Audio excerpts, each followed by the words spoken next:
On today's episode, we're going to review a game back from October 8th. Now, we had another game review, I believe it was episode 31, where we reviewed the first game of the day, that particular day. I remember this was a very, very hot day, and it was one of those where the fall, you expected to be fall and to be cooler, but it was kind of an Indian summer thing that came along, and it was like over 100 degrees that day. So we were pretty hot and kind of miserable by the time the second game ended in this. This was in Woodland. Woodland's going to be in black. It was against Dixon in the pink, and U17Boys. So let's get into it here. Now, as we get going here, one thing I want to point out that was really interesting before and then after this game is something to do with kind of the check-in procedure. So if you go back to episode 31, the game, I added some extra time to it, as well as I had a red card, so afterwards I had to do the red card kind of documentation and stuff that had to happen. And then Woodland, we don't ref a ton for them, even though I like working with their assigner and their fields are great. It's a little bit further for us to go, so we don't do that often, but I just wasn't prepared for how short of a time they give between games. So in this one, we were trying to kind of divide and conquer. Katie's going over there to start getting them lined up. She ends up, calling them in. She starts to give them the pregame speech. All the time that's happening, Aaron and I are over here on the left-hand side. We're checking in the Woodland team. So Aaron's there flipping through their player passes, and I'm marking them off on the game card. So we're trying to do that. We're down to the last person here, and Katie's still giving the pregame over there. And then as soon as I finish up with that, we start running over, still trying to get some water because we're still hydrating between the games, but get over there to try to check this team in. Then as I get over here, but I look around and their coach is nowhere to be found at all. And I asked somebody, do you have your player passes? And they said, oh, the coach has got them someplace. And frankly, we were already 5 minutes? Yeah, 5 minutes late when it should have had kickoff 5 minutes ago. So I'm just okay, look, I never ever do this, but for this one time, I'm gonna read off the names of the players and let it go. So, in probably several hundred games of refereeing, that thing has probably happened only once or maybe twice where we get stuck like that. And I remember at the time I had the thought of, this isn't really right. I shouldn't skip that step, but I don't see the coach. I'm already late. I need to keep going. Plus I've got another game after this one and I'm already running late.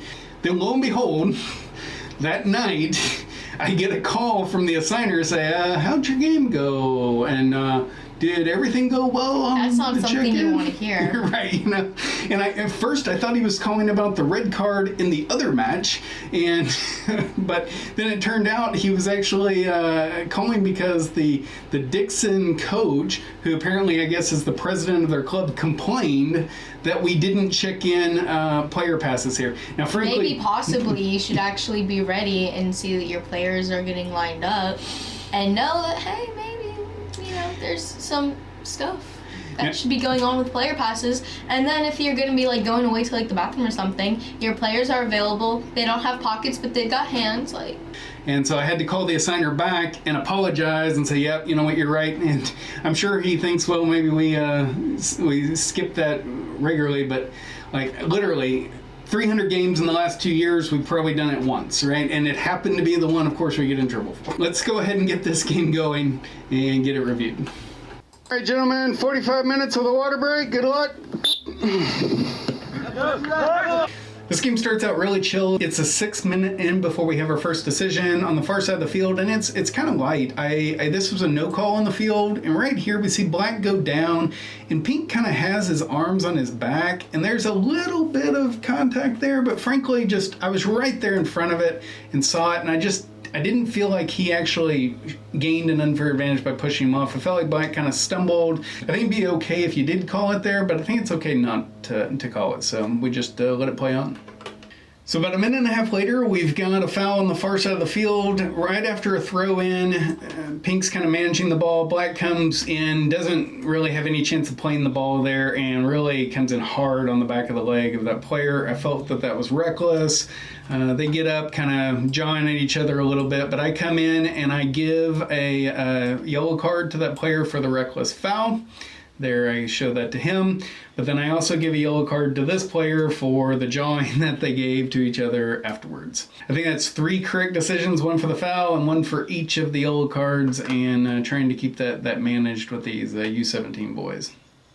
In the 8th minute, we've got the ball coming down into the penalty area, and Black is on an attack, but right there, this pink player steps in, makes a really nice stop of that attack, and in the process, when we pause it right there, this defender's got his leg in there, he's stopping the ball, and you'll notice his leg is in front of this Black attacker. So he actually, gets in there, makes a clean play, and then Black comes through the defender's legs. Like with the play, we saw that Black was already tripping on his own feet before Pink even came into it. And so then when he goes to the Pink's legs, foul, but you don't call it because it's more advantageous for the team to have the goalkeeper get the ball, especially because later on in the game, he literally just drop kicked the ball exactly where the foul was, but now he has the autonomy of being able to move anywhere that he wants, along with different ways of kicking it, drop kick, place it on the ground kick, do whatever, and so it's just better for the keeper to have the ball in that situation. Moving on to minute 10, we've got Pink bringing the ball up the sideline here, and this defender just, comes in, clears out his leg from underneath him. So very easy to call trip there, and I don't think there's any controversy around that one. So kind of as proof of how chill this game was, it's all the way up to minute 19 before we've got our next decision worth reviewing. Got the ball here kind of at the top of the penalty area, these 2 players battling for it, and then right there, Pink just... gotta kind of keep it in screen. Pink pushes him from behind, so pretty easy call, and nothing too dramatic there. But give the direct free kick to the Black team from that area. Directly off of the free kick from that last foul, we're seeing the ball fly from the left to the right of the screen, and the foul actually happens just to the right. We'll see it after the fouls happen, but ball flies in, and then right here we look and we see this Pink player's got his arms around, giving that kid, a nice hug. Don't you love players loving players? But basically climbs his back, and you see he looks around, where's the foul? Where's the foul? But I called that, and I looked to see does his teammate, get an advantage, take that ball and dribble through, but when that's clearly not happening, go ahead and give him the kick from there. So on to minute 22, we've got a foul that starts to happen on the screen to the very right, and then it kind of continues off screen. But right here, Pink kind of gets in position. Let me play it back. Pink gets in position, and then this 26 gives him a little push there, and then it goes off screen. Now, Pink ended up falling down. He kind of flopped down. I did end up calling the foul, but if we kind of play forward... So listen, he bumped you, so I called it. But you also sold it. Don't sell it too bad, okay? Yeah. So it's one of those things that we just do sometimes, particularly when they get older like this, and they know they're trying to they're trying to pull some stunts, and so I'm just trying to talk to him there and just say, hey, look, I see you. Let's have a good game. Try your little trickies right. On me. About another 7 minutes go by, so now we're into minute 29 before our next decision. Pink has the ball, and he's trying to dribble out here, and then he just gets hung up here on this player's foot. So really straightforward foul and trip. Everything. They don't get a lot easier than that. Our next decision is going to be offside, made by yours truly. So right here, there's a header, and the person that's offside is the Pink player right there. We can see that the Pink player is behind the second to last defender, and so they're in an offside position, and so when the ball goes over to them and they challenge for the ball, I pop up my flag. Yep.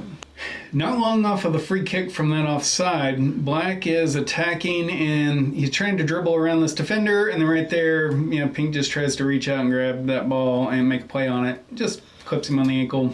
Pretty straightforward trip, and easy one to call there. Oh my god, cat! Oh, Nobody likes oh to my get... god! Oh my god! This was accidental, I swear. Our next decision is going to be an offside call, not made by me. Very important here, made by Aaron. Okay, so right here is the moment of decision, and we can see that the ball is like at the halfway line, and this is the person that's going to get the ball right here, the black player, but on the far side of the field. Far side of the field, but there's this one little pink player that, you know, could be keeping him a little bit onside there. I think Aaron's maybe confused by this player who is clearly offside. Right? Yeah. This player's offside. But this player doesn't get involved. I was not there on that side, may this be noted. Yeah.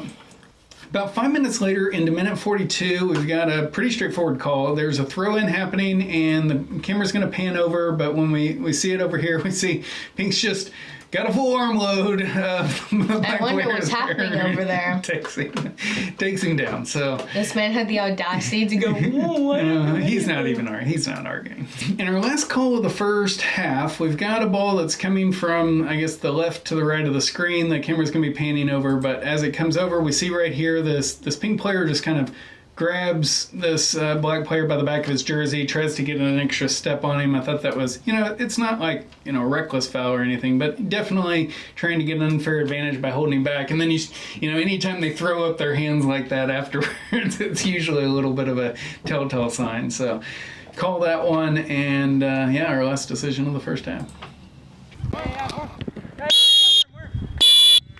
Halftime.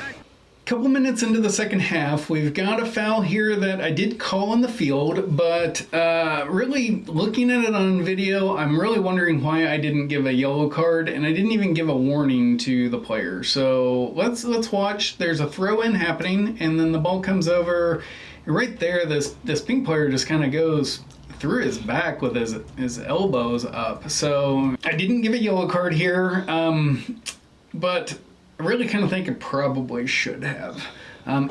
If I didn't give the yellow card, definitely should have gone over and given a verbal on this one. Yeah, and at minimum, give a verbal. I didn't do either of those things. So it'll be 2 decisions. One decision is correct with it being a foul, but the other decision is going to be wrong with it not being a yellow card. So we'll take 2 decisions and 1 deduction. So we're on to minute 53 when we've got our next decision, but it's actually 2 quick ones in rapid succession that we made no calls on the field. Let's see if we got them right.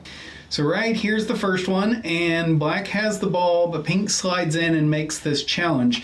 But what I saw on the field and what I see in the video is that pink, while he comes in there with his leg extended and his cleats up, he does get the ball, and then he quickly pulls his legs back to minimize any danger to that player who previously had the ball. And then the player previously had the ball now initiates the contact over him. Now this is one of those like borderline plays where if he mistimes that slide and his legs out, and instead of his cleats getting the ball, he gets that player's ankle, suddenly we're talking about a red card instead of a no call. But he got lucky or high skill here, whichever way you want to call it, and it's a good clean slide tackle. Then the ball comes up, and then this black player makes what I think is a really nice move here, gets the ball, clears it out to the side, and then pink kind of initiates some contact over him. So 2 rapid no calls. Could have gone much differently if the players were lower skill or a little less lucky, but I think they're the right call on the field. On to minute 55, we're looking at the far corner. Unfortunately, on these hot days, it seems like the camera gets a little more grainy, but we see these players battling for it, and then pink gets position. He's a defender, and this attacker's just trying to battle through it. I let him go for a little bit, and then, it's crossed a little bit too far. So go ahead and blow the whistle, give the direct free kick to the defense, and let them restart from there. On to minute 63. Now, in the interim, both teams have rattled off a goal, and they were actually both pretty nice goals, so it's been a little bit of tit for tat, and they're tied up again at 1-1. But we're looking on the far side of the field, and right here, pink's just trying to bring it back a little bit and reset, and then we're looking in here.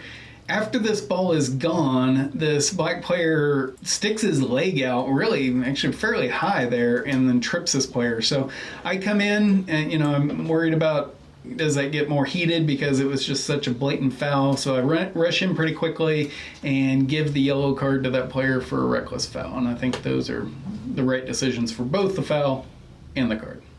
About a minute later, we've got the ball ping-ponging around. It's going to come to this pink player here, and this black defender is going to come in behind him and do kind of a textbook jumping into foul. So, yeah, right there. He just jumps into the space that that guy's occupying. Doesn't even get the ball, like what? That's pretty textbook. On to minute 73, we've got Pinks on a fast breakaway. The ball's being kicked up, and it's going to go to this player on the far side, and he's running to get it. Right there, he falls down, but honestly, in real time, what I saw was this black player gets a touch on it, sends it to the left. Pink sees that. He's trying to change his direction and get over there, and he just kind of stumbles over his own legs.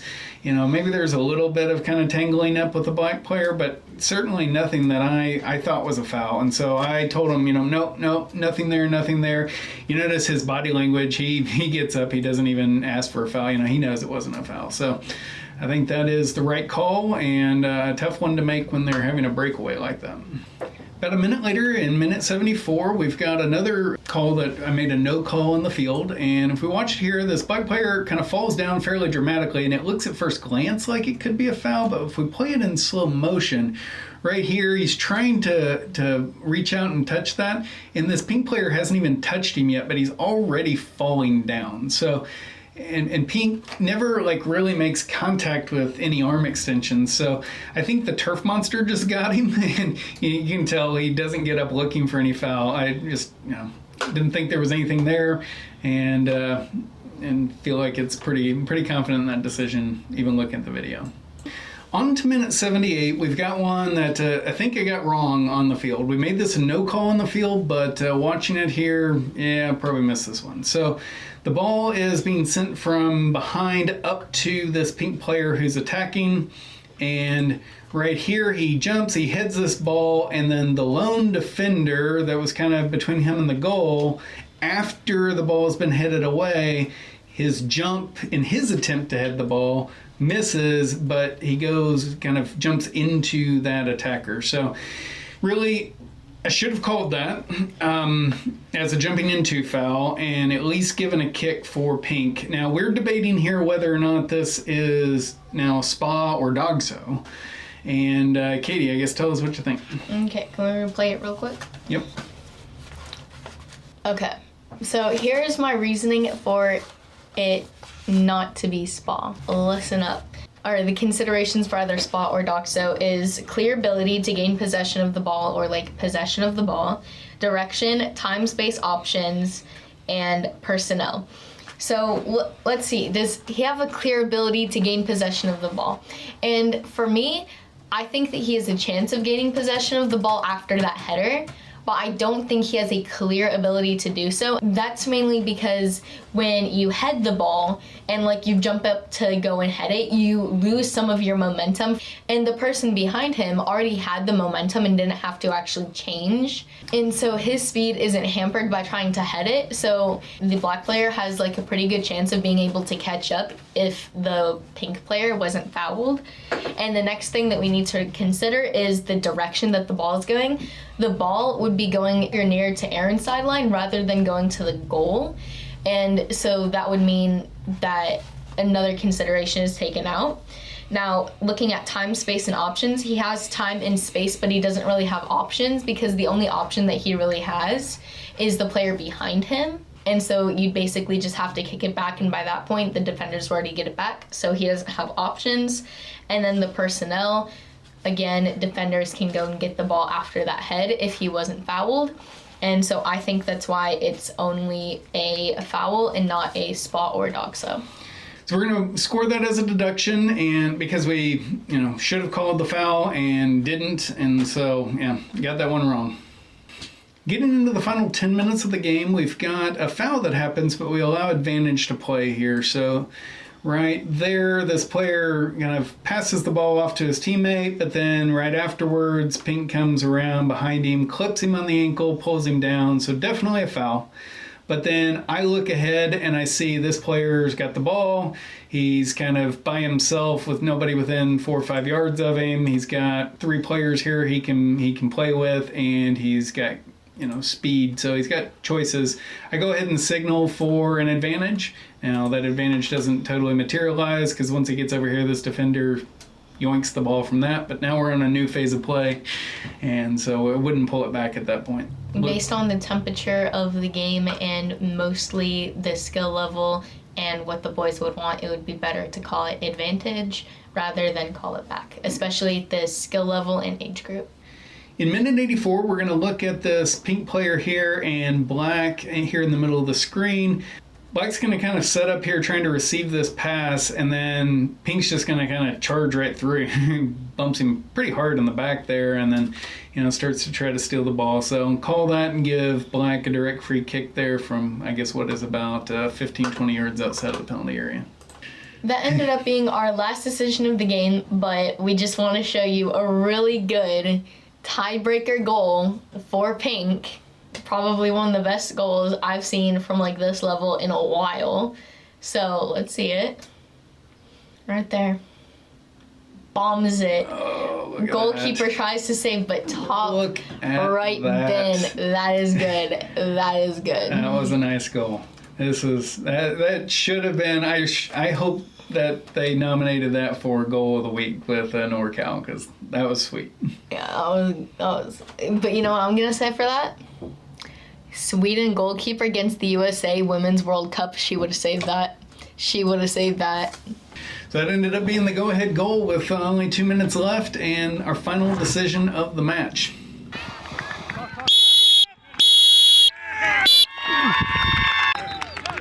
So with 27 decisions and 3 deductions, that gives us a final Sapper score of 88.8%. So this was it was a pretty good game. And it had a few interesting moments, had a few yellow card decisions, but overall it was a good game, except for Aaron missing the offside. Who would do that? And these U17 boys, they can be lively. You got to kind of keep things under control. But I think we did a good job of that in this game. Yeah, So. only 3 deductions. Yeah.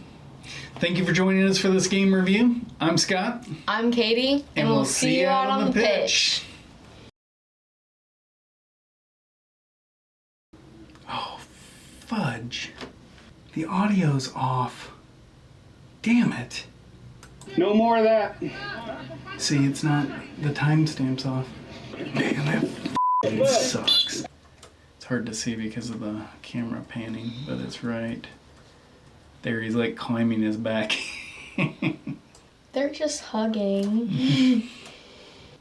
Yeah. Oh, no. Oh, that might not be right. Oh. I don't think that's right. I don't think that's I right. don't think it's right either. I think that one's wrong. Wait, I'm gonna go should we go ask Aaron? He's up right now. Sure. Okay, we've got the expert person out here. All right, Aaron.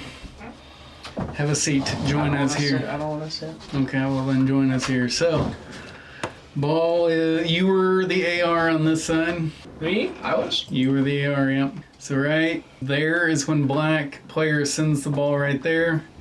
Goes to this player right here, not that player. It looks on sides to me. Makes me wonder why you called it then.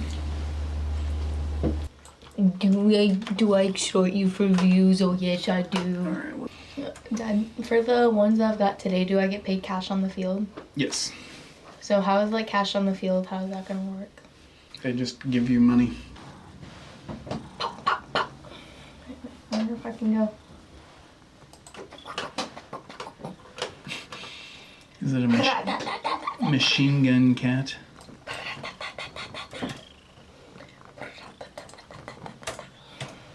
Nobody likes a cat.